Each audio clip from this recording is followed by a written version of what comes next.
Bosa got paid. Let me pull up these official numbers, Deke. You know what I'm saying? Since they out here giving out money like that.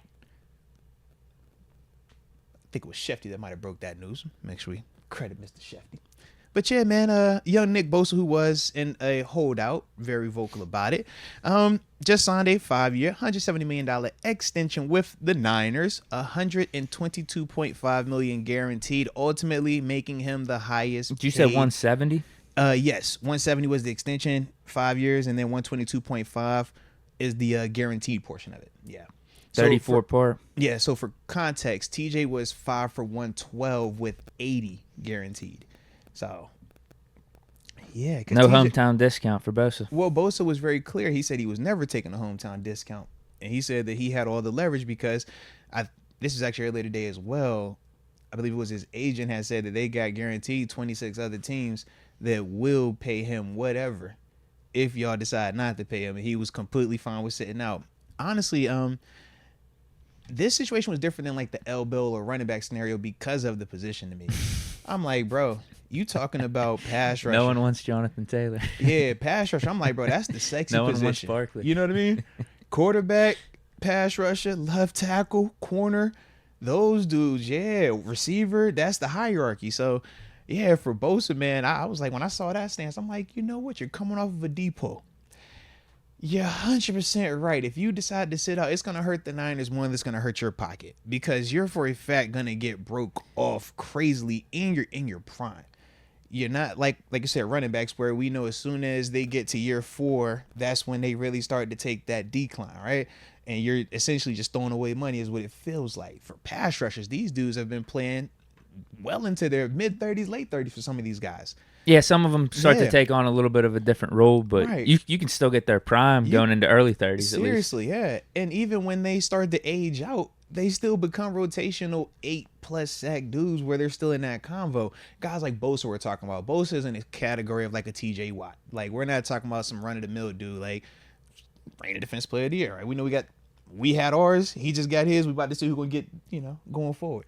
But I do like that, though, man. I in terms of, just the players getting paid, I do like to see that. I do like to see what a player actually will take a stance where it makes sense. I would be interested to see how that would have played out, though, if he would have sat, because the Niners still have his rights. Now, it's one thing to say, 26 teams would pay me that, but, I mean, if you sit out, the Niners could just be tagging you and finding you and whatnot, right? Absolutely. But I looked at it like this. Once again, who does that hurt more, though? Even if they played the game of, okay, we're going to sit here and play hardball. You'll find me. Cool. You're going to be losing games, though, because you're not going to have this type of asset. And I know as soon as my rights are no longer yours, whether that's this year, whether I got to wait till next year, Nick Bosa is going to be one of them dudes that was going to get paid. Whereas if Jonathan Taylor sits out this whole season, do you think he's going to get broke off next year? $6 million. I said broke off, Deke. You just said 6. I said broke off. Break them off, Deke. $7 million. Oh my gosh! Can you open up the piggy bank just a little bit more, man? God dang, Deke, can you at least get a man 12? Not here. I don't need him at all here. We got Jalen Moore. See, that's the running back talk. But that's ultimately the difference, though, right? So I do feel like for Bosa, it still would have worked out a little bit better for him just because of his position. If this is if he's D tackle, if he's a safety, tight end, maybe different combo, but pass rusher, we know. Quarterback, you got to have. Pass rush, you got to have. Left tackle, you got to have. And this dude is, coming off of being the defensive player of the year. So, like I said, I get it for them. And you could do it right now. You ain't paying a quarterback. Yeah. And it's not the worst investment to make if you're the 49ers, because if you wanted to right now, you probably could trade Bosa. Mm-hmm. If what the agent was saying is true. Oh, yeah. You probably get some picks for Bosa, and someone would take on that cap hit. Even with the contract, yeah. No different if we were to say, hey, TJ Watt's available. You don't think somebody was still going to say, hey, we'll take TJ, pay that contract? We get a couple firsts or something. Absolutely. First and a second. Mm-hmm. They take on the contract. Now, I don't think it'd be wise for us to make that trade because TJ, I think, has outplayed his deal. His deal looks like a huge bargain to us. I was wrong on that. I was definitely wrong on that. Right. But I'm with you, though, bro. And I wonder, though, for the Niners, in terms of their front office, how much of that do they have a similar sentiment? we can either go ahead and pay this dude what we know he can really get. Probably get more than that on the open market. You know what I mean? Just because it'll be the Wild Wild West, so to speak, where everybody's bidding on you. But it's like we can either play hardball, you leave, and now we got to try to replace this talent, or we pay this, and now we at least saying, man, we feel like we continue to keep our cornerstone guy, the guy that we drafted on top of that, and we don't got to look like fools because we just traded the guy that we gave up all them assets for at quarterback to go get. And now, not only do we lose that dude, we also lost this first rounder through this, you know what I'm saying, just letting him go as well, man. Yeah, Bosa was what, a number 2 overall pick, and Trey Lance was the number 3. And the 3. Like, we can't have that. I don't care what y'all got to say, bro. Like, that is not right. And Bosa's actually good. He's good. Top 3 edge rusher, top 2. Just won defensive player of the year, yeah. I'd probably put Watt than him. I'd put Watt, Bosa, and then Garrett. See, you go Garrett. All right. Are we doing Parsons? Are we throwing Parsons? Throw Parsons in I'd put Parsons over Garrett then too. Yeah. That's what I would do. For sure. Right.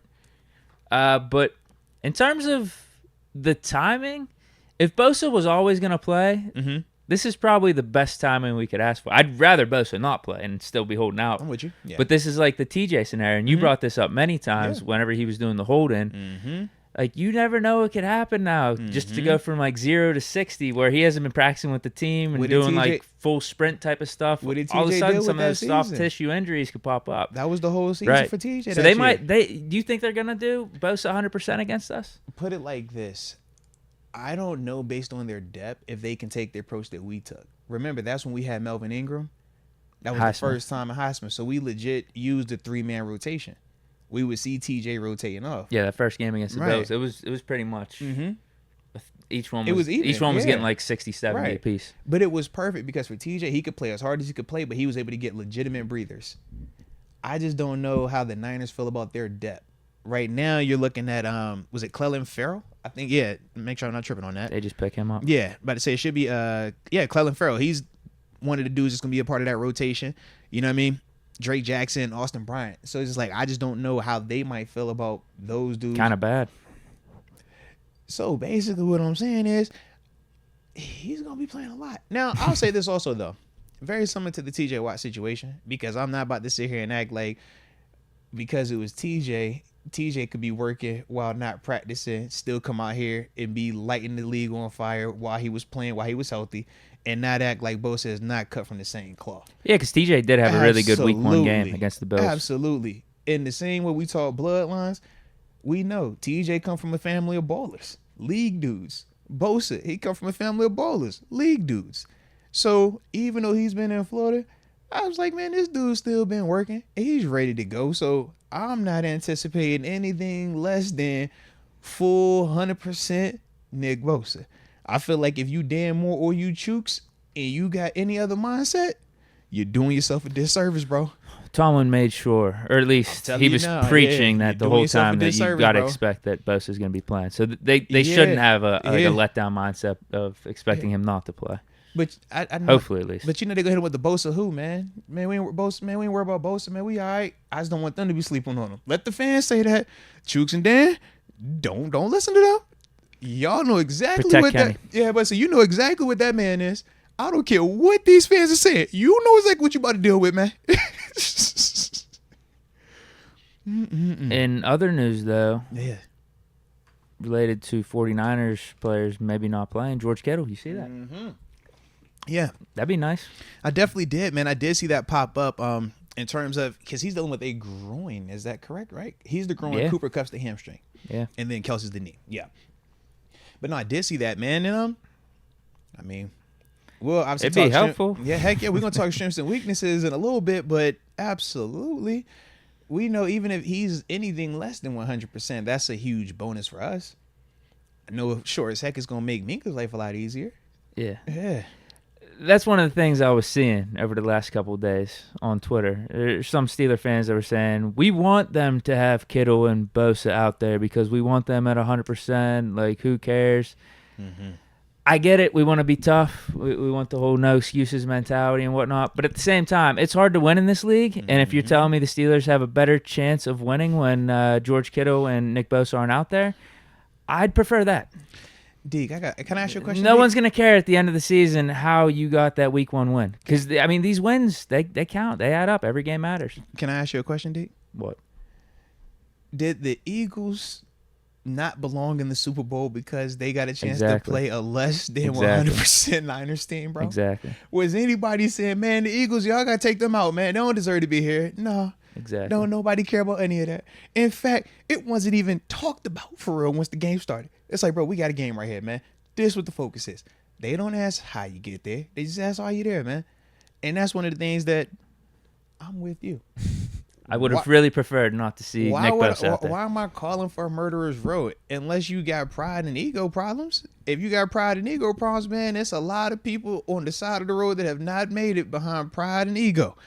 That's how I look at it. It ain't even a fear thing, but yeah, you're absolutely right, bro.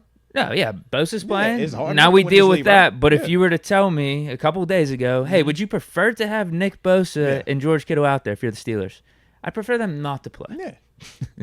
It's like, hey, what's the stat? When TJ Watt is on the field, the Steelers' chances of winning are what? Versus when TJ Watt is not on the field. The chances the Steelers of winning are, it ain't hard. Come on, bro. Right, ask 49ers fans if they would like to see TJ out there this Sunday. They be over here like, yeah. All right, bro, he ain't got to play if you don't want him out there. He ain't really got to do it, all right? We was just saying that for the camera. You know how I go, bro. You know exactly how I go, man. That's that pride, though, bro. Anything else on Bosa? No, man. I'm just, like I said, man, I'm excited to see. A lot of money. I'm excited to see what he looks like, though. I feel like early on, there's not going to be any drop-off. I want to see fourth quarter. Because if they're not rotating, that's where that type of stuff does come into play, like we talked about with TJ.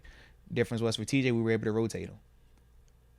I want to see, like I said, if they're not rotating Bosa and he's having to play in our offense, has shown the ability to sustain drives. Now, we're going to get a chance to see how valid that is with the regular season. But if they're able to sustain drives like we think they're capable of, and ultimately be able to stretch that defense at times. Maybe a little Kenny no huddle action. Like, you see what I'm saying? That's the type of stuff that I want to see how Bosa handles that, because it's a difference between being in walk-around shape and playing 60-plus snaps in the NFL shape. Them two things night and day. Man, all of us talk about how we train till, the cows come home. You in great shape. You put them pads on, that helmet on, you start running around for 4 quarters tackling, hitting folk.